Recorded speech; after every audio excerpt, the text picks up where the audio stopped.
One of the best ways to become familiar with layers is to actually work with them and to really see how you can use layers to build groups of objects and all of that. And so that's exactly what we're going to do here. I'm going to switch from this image that we have over to a photograph of mine that I took a while back and zoom out a little bit so that you can see the whole thing. You notice that I took the picture with the heart off-centered, and that was just in case I wanted to add type here. And so I was very deliberate in that. So let's say that we want to make adjustments and to create a meme that we would share on Pinterest and Facebook and those kinds of things. And so we basically build from the ground up, okay? And our background, of course, is the photograph. And just for the sake of really creating something positive out of this, I'd like to start off by actually darkening this photo just a little bit. And we can do that by using levels. We've looked at levels before. Control L or Command L brings up levels. And if I move the midtone slider to the right just a little bit, it darkens that image. So don't need to darken it a lot. So I'm going to click OK. And so the next thing that I want to do is actually create a rounded edge box that'll go right here next to the heart. Okay, a rounded edge box. And the easiest way to do that is to use our rounded rectangular path tool, which we looked at in a previous video. And I'm going to select the fill color as white so that it immediately comes in as that color. We may change it later, but what I'm going to do is just left mouse click and start dragging so that I can create this box. And I want it to be, I'm kind of eyeballing it, but I want it to be somewhat equidistant.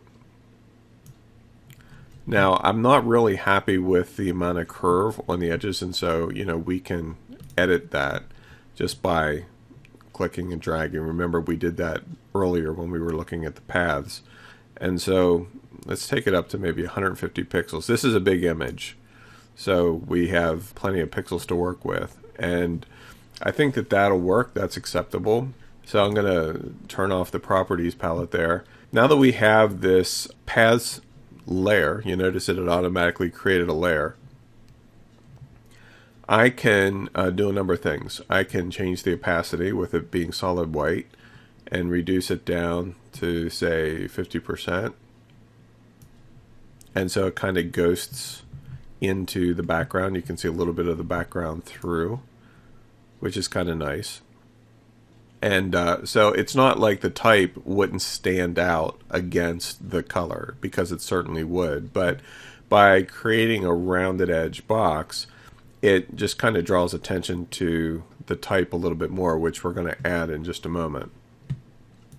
So the next thing that we're going to do is I want to show you a couple other options that we have. Remember in the previous video, whenever we right mouse click, one of our options was blending options. Okay, and I'm going to just select that, and you can see, let's move it out of the way here, that we have a number of choices. They call them layer styles or blending options. You can call them either one, and the different styles are listed here on the left. Some of them may seem familiar to you because they have counterparts in the Photoshop tools like gradient and stroke and all of that.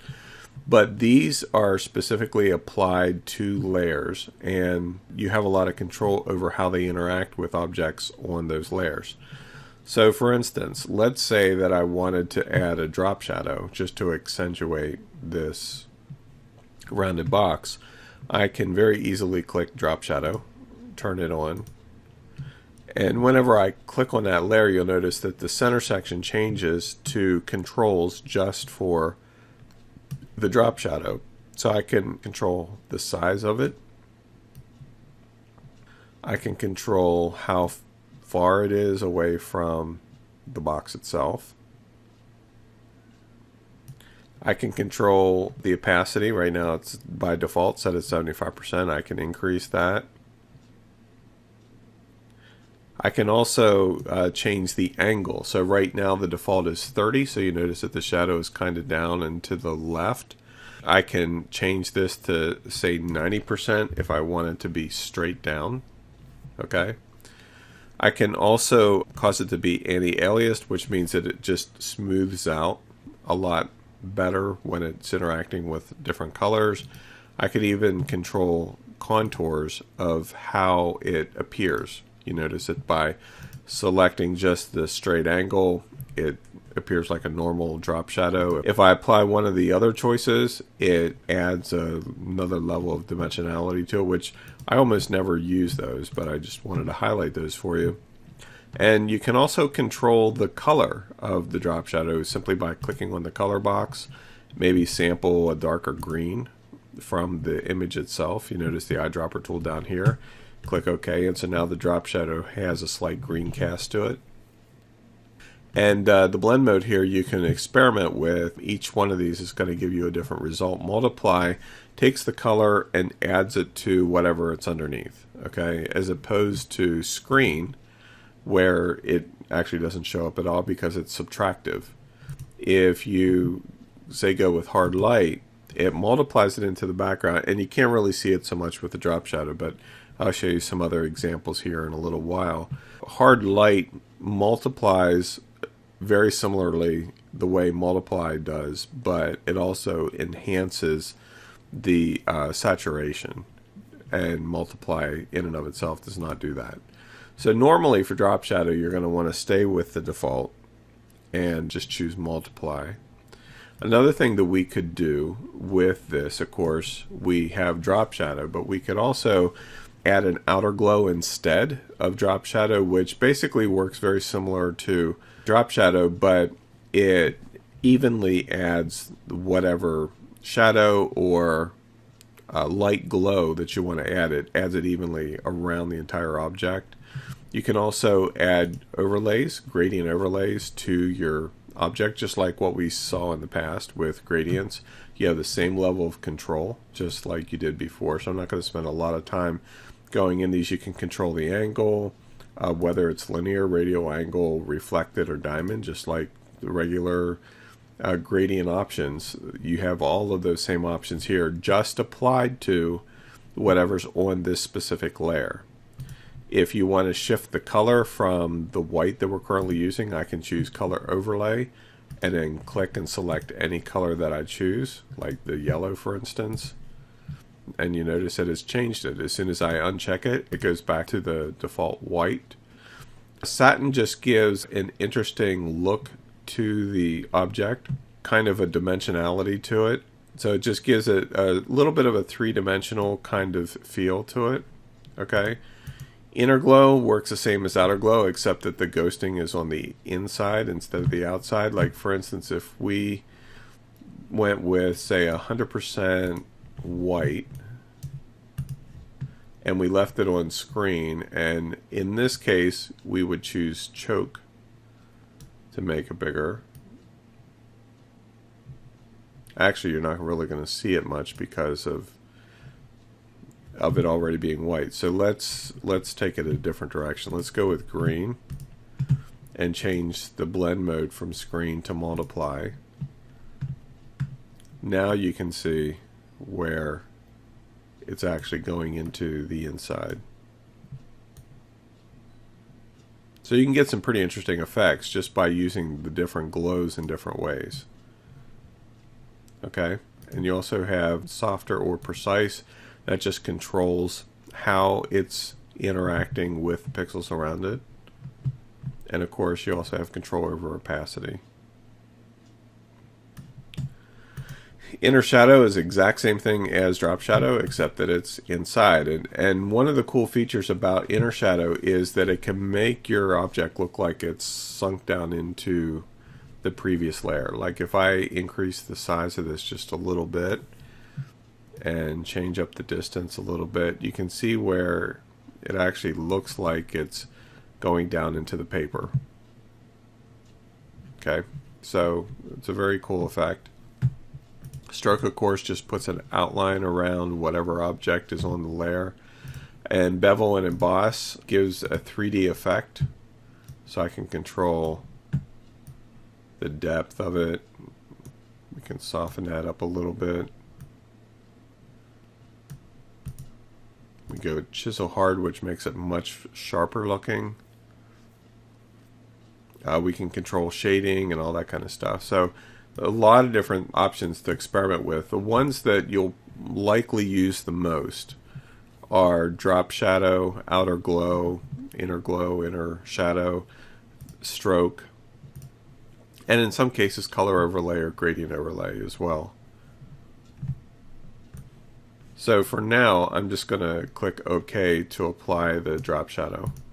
So you'll notice that it adds an extra layer of dimension to the box that I added. Okay. And you'll notice the slight outline you can see there. It's really created because we're working with a path. So if I click on the background layer, you notice that you can't see that anymore. Alright, now the next thing that we're going to do is I'm going to add some type, and we haven't really looked at the type tools yet. So I'm going to switch from the Essentials workspace to the Typography workspace, just so that we have access to our type tools. And you'll notice that our layers palette is still here. But I'm going to type in Love Believes All Things. I'm going to sample a dark green. We'll use that for the color right now. And you'll notice over here in the paths area, we have the type tool. So you'll want to click that, and then over on the right, you have the ability to choose your character. And depending on what fonts you have installed, you may have a lot of options or not. Okay. Great Vibes is a nice script. And so to create a type layer, you want to make sure that whenever you are adding type, whatever layer you currently have selected, which I just selected the rounded rectangle, whenever you click, it will add type to that layer. Above it, it'll actually create a new layer and it'll add type to it. And you'll want to make sure whenever you're typing on a rectangle that it's actually usually a smart idea, let's just undo that, to click outside of the object initially and start typing, because if not, it's going to insert your type inside the path. I don't know if you noticed that earlier. Let's hit undo here. Okay, so you notice that when I have my type tool selected and I'm inside the path, notice that it's a circle. That means that the type is going to be applied inside this path. Outside, you notice that it's different. Okay, so I can actually draw a type box and type within there. Another option that I have is with the paths out of the equation, I can just click anywhere and start typing as well. And we'll just type in, actually let's just type in love never fails. And once you type your type in, if you double click that, you can double click it to select it, and then you'll notice that we can come up here and choose a larger size if there's not one. 172 is the largest default size. We could type in a much larger one, like say 200, so that we can actually see the letters there. And then once we're happy with the size that we have, we can just click off and click to another layer. And of course, it's still below the rectangle. So if I left mouse click and drag, it will reorganize the layers.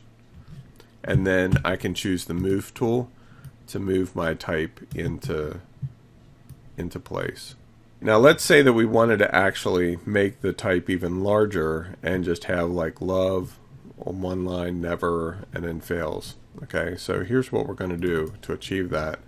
I'm going to increase the size to say 400. Looks like we could even go a little bit bigger, say 500.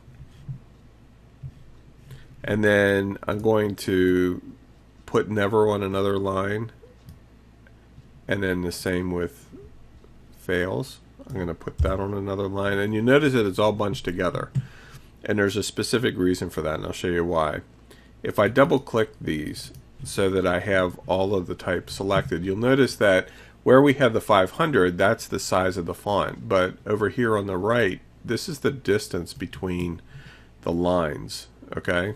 So if I type 500 in there, then all of a sudden it spreads out. You'll see, and we actually might want to make it like 600. And then if I click on the move tool again, I can move this up into the space. And so now it looks more acceptable. Love never fails. Okay, now a couple things that I want to point out here. So we have our rounded rectangle with the effect. We have the type. Now let's say that I was done with this and I wanted to group a couple of these things together. I can select these two layers, clicking on the bottom, hold the shift key down or the control key, whichever you prefer, and click so that they're both selected. And then whenever I right mouse click, you notice that I have a number of new options. I can duplicate the layers, I can delete them. I can convert to a smart object. I can link them together. Rasterize the type. What that means is that if I rasterize the type, it will no longer be editable. Okay? And there are some cases where that makes sense to do if you need to do custom editing to the shape of the type rather than the font itself. You can also warp the text, and we'll look at that a little later on when we're focused more on just text. Another option that we have, those are options just from right mouse clicking, but you'll notice up here in the right hand corner we also have this menu, and if I click on that we get a completely different set of options. Some of them are the same, like convert to smart object and delete and duplicate layers, but you also notice that we have new group from layers. We have merge layers, merge visible, flatten image, and we'll talk about these in just a little bit. What we're interested in right now is making a new group from the layers. Okay, so I'm going to click that, and we can name the group, and we're going to name it Love Text. We can choose to color it if we want, just to assign the color for that group. Click OK. And so now you'll notice that instead of us having the two layers there, we just see one. And with this selected, if I choose the move tool, everything that's in this group is moved and affected simultaneously. Okay? Now, if I want to go back and edit a specific layer within this group, you'll notice if I hit the drop down arrow, there they are. So I can still go in and edit these individually.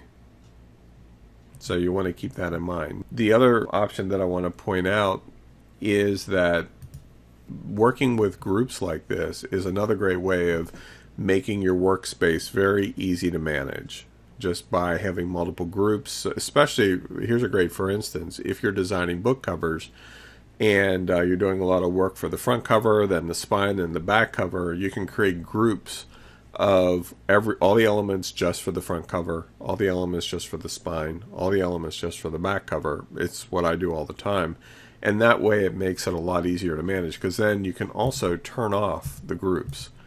So just focus on one specific area. It makes it a lot easier.